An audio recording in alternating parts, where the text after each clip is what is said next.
My family gave my invention to my brother, so I let the system collapse. The applause was thunderous. People were standing.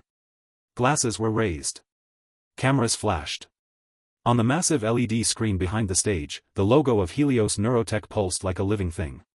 "Ladies and gentlemen," the host announced, voice glowing with reverence, "the visionary genius behind the Helios system, my sister, Caleb." The crowd erupted again. I stood frozen near the back wall, my hands clasped so tightly my nails dug into my palms.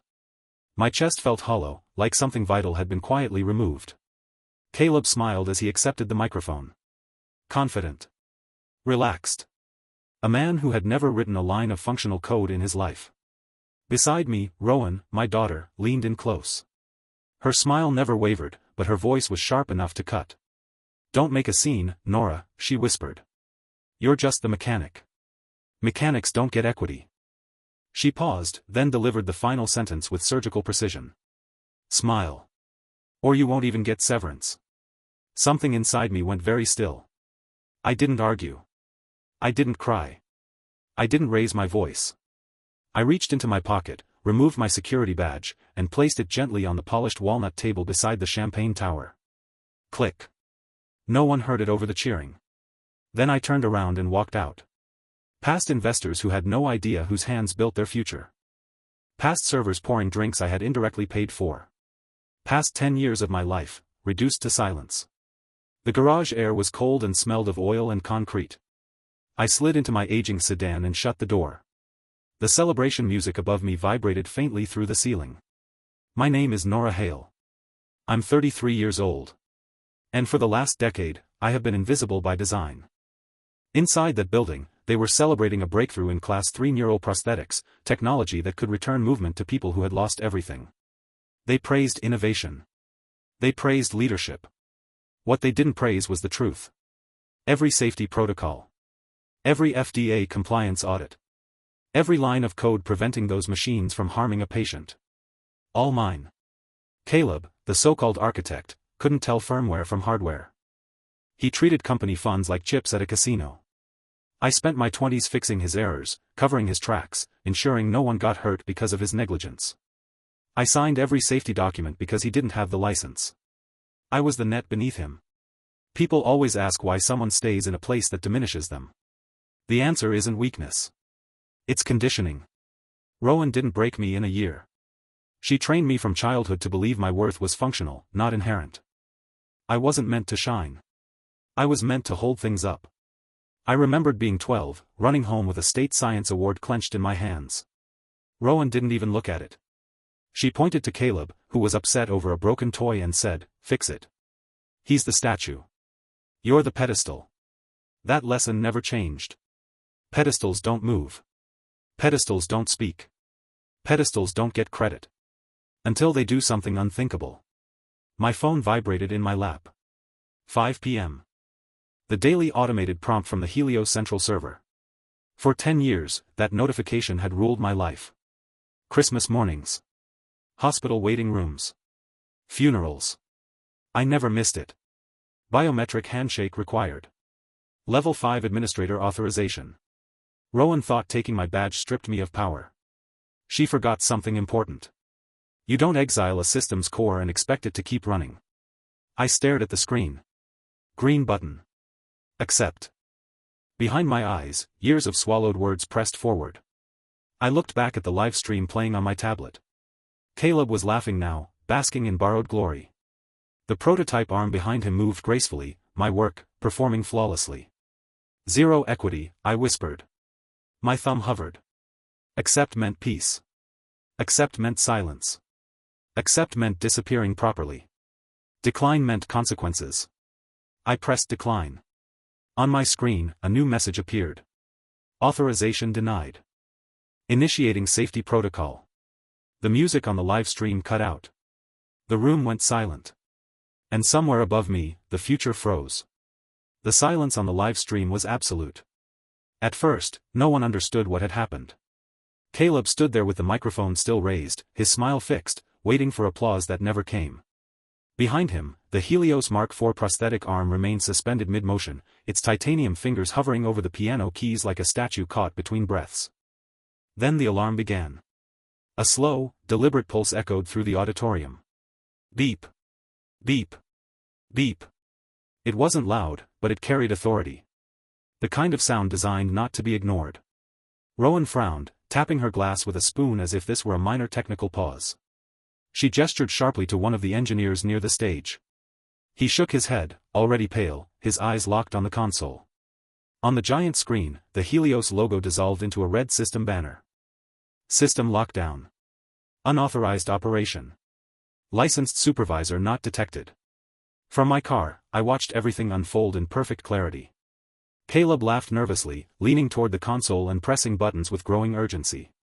He looked like someone trying to force a locked door by rattling the handle harder. The alarm continued its steady rhythm, indifferent to his panic. Rowan's expression tightened. She turned, scanning the crowd, the investors, the board, the cameras, searching for me. She didn't find me. My phone rang. The ringtone I had assigned years ago pierced the quiet of the garage like a siren. Rowan. I answered without speaking. Turn it back on, she snapped. The background was chaos, raised voices, scraping chairs, the relentless alarm. Now. I don't work there anymore, I said calmly. I can't authorize anything. You sabotaged the system, she hissed. You planted something. No, I replied. I designed it. She inhaled sharply, then changed tactics. You're humiliating your sister, she said. This is her moment. You're being cruel. Cruel. The word landed without effect. You fired me, I said. You erased my role publicly. This is just the system responding to reality. I don't care about reality, Rowan shouted. I care about the investors standing in this room. Fix it.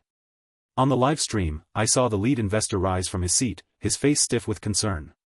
Others followed. The room that had once buzzed with celebration now hummed with unease. The devices require a licensed regulatory supervisor, I continued evenly. That's not optional. It's federal compliance. Rowan's voice dropped, dangerous and quiet. Then come back here. I can't. Why not? Because you terminated my position, I said. And mechanics_toggled get equity, remember? There was a pause, long enough for the meaning to sink in. You think you can hold a billion-dollar company hostage, she said finally. I'm not holding anything, I replied. The system is protecting patients. That's what it was built to do. She disconnected the call. On the live stream, the lead investor leaned toward Rowan and said something I couldn't hear. She nodded too quickly, her confidence unraveling at the edges. Another notification appeared on my phone. FDA safety mode active. All unauthorized devices disabled. This wasn't chaos. This was order reasserting itself. I put the car in gear and drove back. Not to apologize. Not to fix it. To finish it. The lobby of Helios Neurotech smelled like polished stone and fear. The security guard avoided my eyes but waved me through. He didn't stop me. He knew better. The elevator ride to the executive floor was silent. When the doors opened, the boardroom was waiting. Investors sat stiffly around the table, their champagne untouched. Caleb leaned against the wall, scrolling his phone, his earlier confidence replaced with irritation. Rowan stood at the head of the table, composed again, too composed. She looked at me with practiced sorrow. I didn't want it to end this way, Nora, she said softly. And what? I asked. The illusion? She gestured toward a side door. It burst open. 4 figures entered with precise, rehearsed movements. Windbreakers. Badges. Federal agents. My stomach dropped, but my face didn't change. Nora Hale, the lead agent said. You're being detained on suspicion of corporate extortion, wire fraud, and deployment of malicious software. Rowan stepped forward, clutching a thick folder. We have logs, she said, voice trembling convincingly. She planted ransomware. Demanded equity to release the system. The cold click of handcuffs closed around my wrists. The investors stared at me differently now. Not as a genius. Not as a ghost. As a liability. Caleb approached, smiling. I warned you, he whispered. Enjoy prison. I met Rowan's eyes. You know this is false, I said quietly. She didn't answer. As the agents led me away, I glanced back at the frozen prototype arm, still locked in safety mode, still flashing red. They thought arresting me solved their problem. They didn't realize they had just dragged everyone into a much larger one. The holding room smelled like disinfectant and old coffee. I sat alone on a metal bench, my wrists still marked red where the cuffs had been. The agents hadn't been rough, just efficient. They believed they were doing their jobs. To them, I wasn't a daughter, a sister, or an architect. I was a former employee accused of sabotaging a billion-dollar company. Rowan knew that was the most dangerous role of all. A single overhead light hummed softly. I stared at my hands, the same hands that had signed off on every compliance audit, every safety certification, every federal submission for Helios Neurotech. Hands that had prevented shortcuts. Hands that had stopped people like Caleb from killing patients for profit. They thought those hands had planted a virus. They were wrong. After 30 minutes, the door opened. The lead agent stepped inside, followed by a woman in a dark suit carrying a tablet. A mess.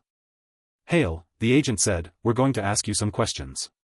"I'd prefer my attorney present," I replied calmly. The woman glanced up from her tablet. "That won't be necessary yet." I leaned back against the wall. "It will be," I said. She hesitated, then nodded once. "We'll give you a moment." The door closed again. I exhaled slowly. Rowan's mistake wasn't calling the authorities. It was assuming I hadn't already prepared for that outcome. 3 months earlier, I had documented everything. Not because I planned to burn the company down, but because I knew exactly who I was working for. When you spend a decade inside normalized cruelty, you learn a survival skill no one teaches: documentation. Quiet, meticulous, unemotional record-keeping. Emails forwarded to encrypted drives. Code commits time-stamped and mirrored externally. Compliance warnings issued and ignored. Overrides forced by Caleb, logged under my credentials because he didn't have the license. I never confronted them. I archived them. My phone vibrated. One message. Eli Navarro, counsel. "I'm here." The door opened again. This time, Eli walked in. He wasn't dramatic. No sharp suit theatrics. Just calm, observant, already processing the room like a chessboard. "Good afternoon," he said to the agents. "My client will not answer questions without me present." The woman with the tablet frowned. "She's accused of being the only licensed regulatory supervisor preventing your case from collapsing," Eli finished politely. "Now, if you'll allow, we'd like to review the basis for detention." They exchanged looks. We moved to a conference room. On the screen, Rowan's allegations appeared neatly summarized: malware deployment, coercion, extortion, operational sabotage. Eli nodded as if impressed. "Now," he said, "may we see the code?" The woman tapped her tablet, projecting files onto the wall. I leaned forward. "That's not malware," I said. "That's FD Protocol 21-11. Automatic safety lockdown triggered when a Class 3 device operates without a licensed supervisor." The lead agent frowned. "That protocol shuts down an entire fleet?" "Yes," I said. "Because failure doesn't mean inconvenience. It means amputations, paralysis, death." Eli clicked his pen. "And who approved this protocol?" "I did," I said. "As required by law." "And who removed her credentials?" Eli asked, turning to the agents. Silence. The woman scrolled. "The company." "Which means," Eli continued gently, "the company knowingly operated restricted medical devices without regulatory oversight." The room shifted. "That's a felony," the agent said slowly. "Yes," Eli replied. "Multiple ones." I added, "Check the override logs." Caleb forced limit bypasses to inflate performance metrics. He falsified data submitted to investors. The woman's fingers moved faster now. Her face drained of color. This isn't sabotage," she murmured. "This is exposure." The lead agent stood abruptly. "We need to contact the U.S. attorney." Eli smiled, not kindly, but precisely. "I'd recommend it." Within an hour, everything flipped. The cuffs didn't just come off, they disappeared, as if they had never existed. Apologies followed, quiet and professional. The agents avoided my eyes now, not out of guilt, but realization. Rowan had lied to federal investigators. Caleb had committed regulatory fraud. And Helios Neurotech had been operating illegally for months. We returned to the boardroom together. The investors were still there, tense, waiting. Rowan was pacing. When she saw the agents re-enter, relief flickered across her face. Until they walked past her. Rowan Hale, the lead agent said, "We need you to remain seated." Caleb laughed nervously. "This is a misunderstanding, right?" The agent turned to him.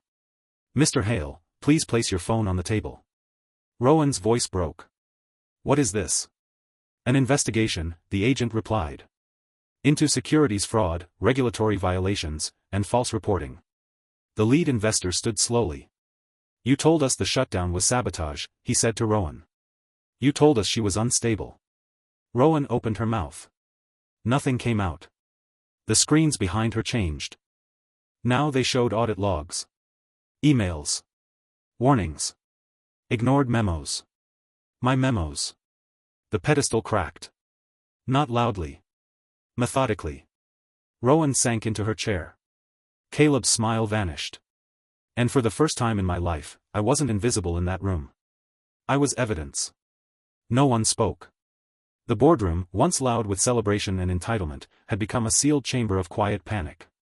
The kind of silence that doesn't calm you, it indicts you. Rowan sat rigid at the head of the table, hands folded so tightly her knuckles had gone white. Caleb stared at the screen like it might blink first and erase the evidence. The investors no longer looked confused. Confusion had turned into calculation, the most dangerous phase. The lead agent cleared his throat. "For the record," he said evenly, "this company has been operating Class 3 medical devices without a licensed regulatory supervisor for 12 weeks. One of the investors, an older man with steel-gray hair, stood up slowly. 12 weeks, he repeated. "That's not a mistake. That's systemic fraud." Rowan finally found her voice. "She abandoned us," she said, pointing at me. "She locked us out and tried to extort equity. That's what happened." I didn't respond. Eli did. "My client was terminated," he said calmly. "Her credentials were revoked by your executive order. Federal compliance requires immediate shutdown in that scenario. The system followed the law." He gestured toward the screen. "These logs show repeated internal warnings from Ms. Hale. Ignored. Overridden. Falsified." The investor turned to Rowan. "You fired the only person legally allowed to keep your products operational?" Rowan swallowed. "We had to protect the company." "No," he said quietly. "You tried to protect control." Caleb slammed his hand on the table. "This is ridiculous. She's exaggerating. She always did. She's bitter." The agent stepped closer to him. "Mr. Hale, are you aware that submitting altered performance data to investors constitutes securities fraud?" Caleb laughed once, sharp, hollow. "She wrote the code," he snapped, pointing at me. "She approved everything. If there's fraud, it's on her." That was the moment. Not the arrest. Not the evidence. The moment he tried to hand me his crimes. I stood. Slowly. Deliberately. "For 10 years, I said, my voice steady, I documented every override you forced me to sign. Every time you demanded I make it work. Every time you told me compliance was just red tape." I looked at the agents. "All of it is mirrored externally. Time-stamped. Immutable." Caleb's face drained. Rowan's breath hitched. Eli slid a folder across the table. "Voluntary disclosure," he said. "In the interest of public safety." The lead agent opened it. And nodded once. That nod was louder than any verdict. Rowan stood abruptly. "You can't do this," she said, her voice trembling now. "This company is my life. I built it." I met her eyes. "No," I said. "You branded it. I built it." The agents moved. Caleb backed away instinctively. Wait, he stammered. "This is a misunderstanding." "Rowan, tell them." The cuffs went on him first. Metal on skin. Reality, finally, making contact. Rowan screamed. Not at the agents. At me. "You planned this," she shrieked. "You waited for this moment. You wanted us destroyed." I shook my head. "No," I said softly. "I wanted to leave." She froze. "I wanted to walk away quietly. You didn't let me." The lead investor stepped back from the table, as if distance might absolve him. "This deal is dead," he said flatly. "Effective immediately." Rowan collapsed into her chair. The agents read rights. Phones were confiscated. Lawyers were summoned. And just like that, Helios Neurotech stopped being a kingdom. It became a case file. 3 months later, the company no longer existed. Assets were frozen. Patents seized. Devices recalled. Caleb accepted a plea deal that traded prison time for testimony. Rowan fought harder, and lost harder. Fraud doesn't care about legacy. It only cares about proof. I watched the liquidation from a distance. Not with joy. With closure. I bought nothing. I took nothing. I didn't rebuild Helios. I built something else. A smaller firm. Cleaner. Quiet. One that required no pedestal and no statue. Rowan tried to contact me once. A handwritten letter, forwarded through 3 attorneys. She wrote about sacrifice. About family. About how I'd misunderstood my role. I didn't respond. Because I finally understood it perfectly. I was never the mechanic. I was the governor. And the moment I stopped stabilizing their imbalance, the system revealed exactly what it was. Unstable. Unsafe. Unworthy. The world didn't end when I walked away. It corrected itself. People think justice is loud. They imagine headlines, apologies, courtroom speeches, and villains crying under fluorescent lights. They think closure comes with noise. It doesn't. Justice is quiet. It arrives after the chaos, when everyone else has already moved on, and you're left alone with what remains. 3 weeks after Helios was officially dissolved, I sat in a rented office with white walls and no name on the door. No logo. No awards. No glass panels. Just a desk, a chair, and a window that faced an alley instead of a skyline. For the first time in years, nothing needed my approval. No alerts. No emergency calls. No system screaming for stabilization. The silence felt wrong at first. Like the moment after a fire alarm stops, when your body still expects danger. Eli checked in once a week. Always brief. Always professional. Any retaliation? He asked during one call. No, I said. There will be attempts, he warned. People like Rowan don't accept consequences. They reinterpret them. He was right. It started subtly. Anonymous posts questioning my competence. Old colleagues suddenly remembering conflicts that never happened. A podcast episode speculating that I had engineered Helios's collapse from inside. I didn't respond. I had learned something critical watching Rowan lose control. People who need the story to survive always talk themselves into irrelevance. Truth doesn't need defending when it's documented. What I didn't expect was the messages. Not from investors. Not from journalists. From engineers. From compliance officers. From junior developers. From people who had worked under systems like Helios, systems where safety was a marketing word, not a value. They didn't ask for revenge. They asked for guidance. One message stayed with me. I was told if I pushed back again, I'd be replaced. How do you know when to walk away? I stared at that question for a long time. Because the honest answer was uncomfortable. You don't walk away when it becomes unbearable. You walk away when staying requires you to lie to yourself. That became the foundation of what I built next. Not a company. A framework. A consulting firm that didn't scale fast, didn't chase press, didn't promise disruption. We audited systems quietly. We documented risks ruthlessly. We said no more than we said yes. Some clients hated us. The right ones stayed. 6 months later, a federal oversight committee invited me to testify, not about Helios, but about systemic failures in founder-led tech companies. The hearing room was smaller than I expected. No drama. No theatrics. Just questions. What warning signs did you miss early on? One senator asked. I didn't miss them, I replied. I was told they were temporary.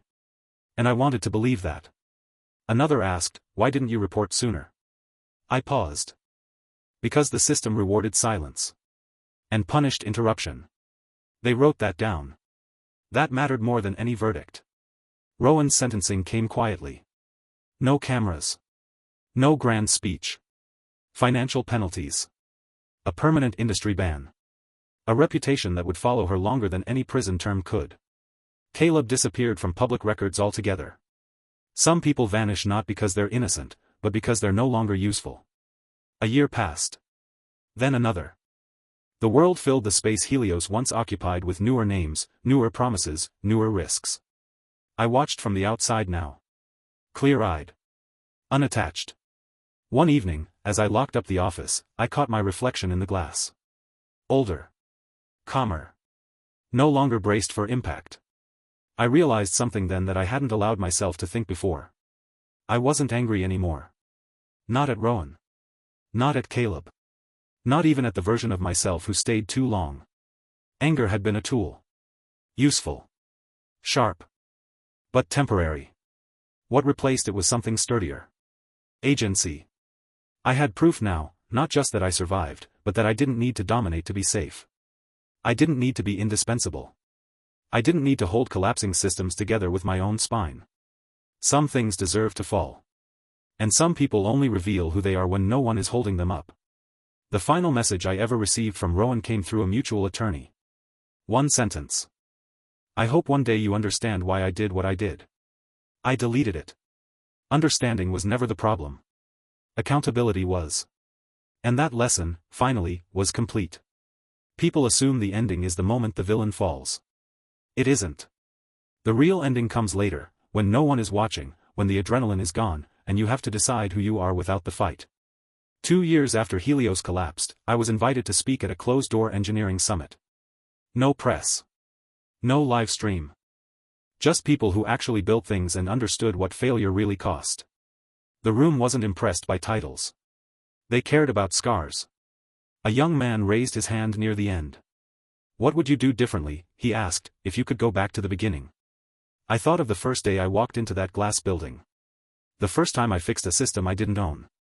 The first time I told myself, just this once. I would document sooner, I said. And I would leave earlier. He frowned. That's it? Yes, I replied. Because talent isn't rare. Endurance is. And people like Rowan don't win because they're brilliant, they win because they convince capable people to stay too long. After the session, a woman approached me quietly. I worked at Helios, she said. 3 floors below you. I never met you, but, when everything collapsed, I realized something. What? I asked. I realized the system failed exactly the way it was designed to. We just didn't know who designed it. That stayed with me. Because she was right. Helios didn't fail because of a single bad actor. It failed because too many people accepted a structure where truth flowed upward slowly, and credit flowed downward fast. I didn't build my new firm to replace Helios. I built it to prevent the next one.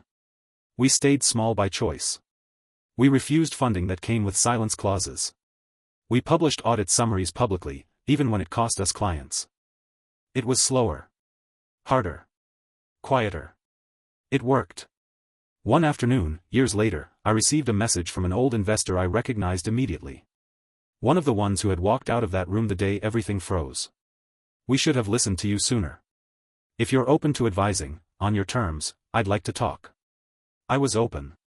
On my terms. That was the difference.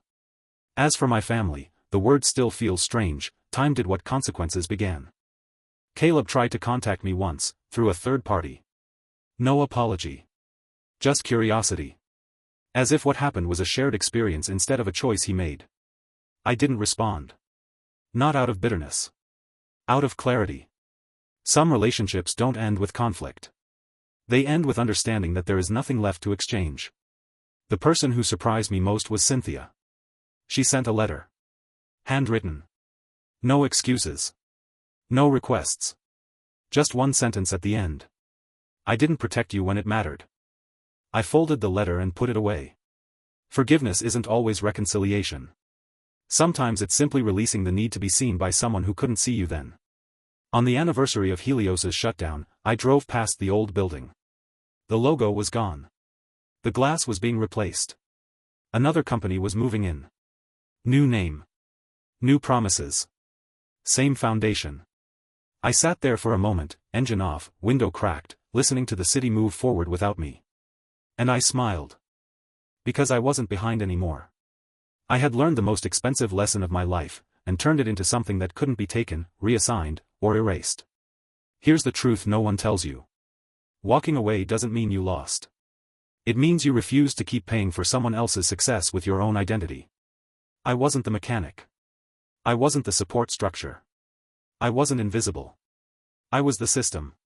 And when I stepped away, everything revealed itself. Some systems deserve to be saved. Others deserve to collapse, so something honest can finally be built in their place.